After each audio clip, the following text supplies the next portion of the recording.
ಇನ್ನು ಬಿಜೆಪಿಯಲ್ಲಿರುವಂತಹ ಎರಡೂ ಬಣದ ನಾಯಕರು ಲಿಂಗಾಯತ ನಾಯಕರನ್ನ ಒಗ್ಗೂಡಿಸೋ ಕೆಲಸಕ್ಕೆ ಇಳಿದಿದ್ದಾರೆ.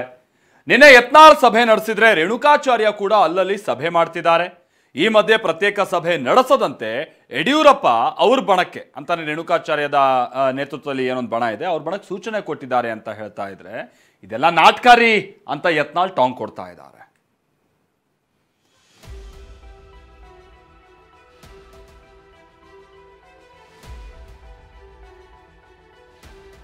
ಬಿಜೆಪಿ ಮನೆಯಲ್ಲಿ ತಾರಕಕ್ಕೇರಿದ ಲಿಂಗಾಯತ ವಾರ್.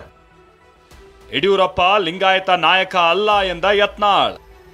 ರಾಜ್ಯ ಬಿಜೆಪಿಯ ಮನೆ ಬೂದಿ ಮುಚ್ಚಿದ ಕೆಂಡದಂತಿದೆ.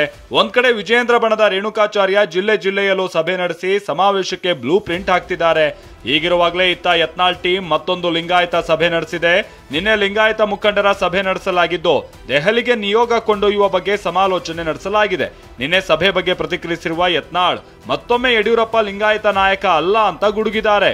ಸಮಸ್ತ ಚಾಮರಾಜನಗರನಿಂದ ಬಸವ ಕಲ್ಯಾಣದವರೆಗೆ ಎಲ್ಲ ವೀರಶೈವ ಲಿಂಗಾಯತರು ಸಭೆ ಮಾಡ್ತೀವಿ. ಸುಮಾರು 25-30 ಸಾವಿರ ಜನರು ಸಭೆ ಮಾಡಿ ನಾವು ಸ್ಪಷ್ಟ ಸಂದೇಶವನ್ನು ಕೊಡೋದಿದೆ. ಯಡಿಯೂರಪ್ಪ ವೀರಶೈವ ಲಿಂಗಾಯತ ನಾಯಕ ಅಲ್ಲ, ಅವರ ಮಗ ಅಲ್ಲವೇ ಅಲ್ಲ. ದಾವಣಗೆರೆಯಲ್ಲಿ ಸಮಾವೇಶ ಮಾಡ್ತೀವಿ ಎಂದ ರೇಣುಕಾಚಾರ್ಯ. 10 ಲಕ್ಷ ಜನರನ್ನ ಸೇರಿಸಿ ನಾವು ಸಮಾವೇಶ ಮಾಡ್ತೀವಿ ಎಂದ ಯತ್ನಾಳ್. ಒಂದ್ ಕಡೆ ಲಿಂಗಾಯತರನ್ನ ಒಗ್ಗೂಡಿಸ್ತಾ ಇದ್ದೀವಿ ಅಂತ ರೇಣುಕಾಚಾರ್ಯ ಟೀಮ್ ಸಭೆ ಮೇಲೆ ಸಭೆ ಮಾಡ್ತಾ ಇದೆ. ಲಿಂಗಾಯತ ಸಮುದಾಯ ಒಗ್ಗೂಡಿಸೋದಕ್ಕೆ ದಾವಣಗೆರೆಯಲ್ಲಿ ಸಮಾವೇಶ ಆಯೋಜನೆ ಮಾಡ್ತೀವಿ ಅಂತ ರೇಣುಕಾಚಾರ್ಯ ತೊಡೆ ತಟ್ಟಿದ್ದಾರೆ. ಇದಕ್ಕೆ ಕೌಂಟರ್ ಕೊಟ್ಟ ಯತ್ನಾಳ್ ಅವರು ಸಮಾವೇಶ ಮಾಡಿದ 1 ವಾರದಲ್ಲೇ 10 ಲಕ್ಷ ಜನರನ್ನ ಸೇರಿಸಿ ಸಮಾವೇಶ ಮಾಡ್ತೀವಿ ಅಂತ ಸವಾಲು ಹಾಕಿದ್ದಾರೆ. ದಾವಣಗೆರೆಯಲ್ಲಿ ವೀರಶೈವ ಲಿಂಗಾಯತ ಮಹಾಸಭಾದ ಸಮಾವೇಶವನ್ನು ಸಹ ಮಾಡ್ತೀವಿ ಅಂತ ಹೇಳಿದೀವಿ. ಯಾವುದೇ ಕಾರಣಕ್ಕೂ ಸಭೆಗಳು ನಿಲ್ಲಲ್ಲ. ದಾವಣಗೆರೆಯಲ್ಲೇನು ವಿಜೇಂದ್ರನ ಟೀಮು ನಾವೊಂದು ಲಿಂಗಾಯತರ ಮಹಾಸಭೆ ಮಾಡ್ತೀವಿ ಅಂತಾರಲ್ಲ, ಅದಾದ 1 ವಾರದೊಳಗೆ ನಾವು ದಾವಣಗೆರೆಯಲ್ಲಿ 10 ಲಕ್ಷ ಹಿಂದೂ ಮಹಾಸಂಗಮವನ್ನು ಮಾಡ್ತೀವಿ. 10 ಲಕ್ಷ ಜನರು. ಯಾವುದೋ ಯಡಿಯೂರಪ್ಪನ ವೈಭವೀಕರಣ ಆಗಲಿ, ಯಡಿಯೂರಪ್ಪನ ಹುಟ್ಟುಹಬ್ಬ ಆಗಲಿ, ವಿಜೇಂದ್ರನ ಜೈಕಾರ ಹಾಕಲಿಕ್ಕೆ ನಾವು ಮಾಡೋದಿಲ್ಲ. ಪ್ರತ್ಯೇಕ ಸಭೆ ನಡೆಸದಂತೆ ಯಡಿಯೂರಪ್ಪ ಸೂಚನೆ. ಈ ಮಧ್ಯೆ ನಿನ್ನೆ ರೇಣುಕಾಚಾರ್ಯ ಮತ್ತು ವಿಜೇಂದ್ರ ಅವರನ್ನ ಕರೆಸಿಕೊಂಡು ಸಭೆ ಮಾಡಿರುವಂತ ಯಡಿಯೂರಪ್ಪ ಪ್ರತ್ಯೇಕ ಸಭೆ ನಡೆಸದಂತೆ ಸೂಚಿಸಿದ್ದಾರೆ. ಅಲ್ಲದೆ ಪ್ರತ್ಯೇಕ ಸಭೆಗಳಿಂದ ಪಕ್ಷಕ್ಕೆ ಡ್ಯಾಮೇಜ್ ಆಗ್ತಾ ಇದೆ ಅನ್ನೋದನ್ನ ವಿಜೇಂದ್ರ ಗಮನಿಸಿದ್ದಾರೆ. ಹೀಗಾಗಿ ರೇಣುಕಾಚಾರ್ಯಗೆ ಸಭೆ ನಡೆಸದಂತೆ ಸೂಚಿಸಲಾಗಿದೆ. ಆದ್ರೆ ನಾವು ಮಾಡ್ತಿರೋದು ಪಕ್ಷ ಸಂಘಟನೆ ಸಭೆ ಅಲ್ಲ, ಸಮುದಾಯ ಸಂಘಟನೆ ಸಭೆ ಅಂತ ರೇಣುಕಾಚಾರ್ಯ ಹೇಳಿದ್ದಾರೆ. ಇದು ಭಾರತೀಯ ಜನತಾ ಪಾರ್ಟಿಗೂ ಸಂಘಟನೆಗೂ ವೀರಶೈವ ಲಿಂಗಾಯತ ಮಹಾಸಂಗಮಕ್ಕೂ ಯಾವುದೇ ರೀತಿಯ ಸಂಬಂಧ ಇಲ್ಲ.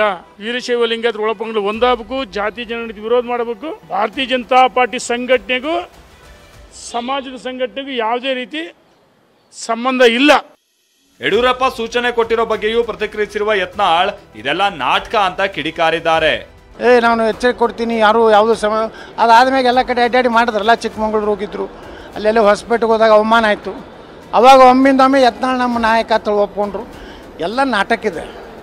ಇದನ್ನು ಕೇಂದ್ರ ವರಿಷ್ಠ ಮಂಡಳಿಯನ್ನು ಬ್ಲ್ಯಾಕ್ ಮೇಲ್ ಮಾಡೋ ತಂತ್ರ ಇದೆ. ಕೇಂದ್ರ ವರಿಷ್ಠ ಮಂಡಳಿ ಗೊತ್ತಾಗಿಬಿಟ್ಟಿದೆ. ಇವತ್ತು ವಿಜೇಂದ್ರನ ಶಕ್ತಿ ಏನು ಅನ್ನೋದು ಗೊತ್ತಾಗಿದೆ. ಇಲ್ಲಕಂದ್ರೆ ಇಟ್ಟೊತ್ತಿಗೆ ಡಿಕ್ಲೇರ್ ಮಾಡಿ ರಾಜ್ಯಾಧ್ಯಕ್ಷತೆ ಮಾಡ್ತಿದ್ರು. ಈಗ ಇಲ್ಲಿವರೆಗೆ ಯಾಕೆ ನಿಂತಿದೆ?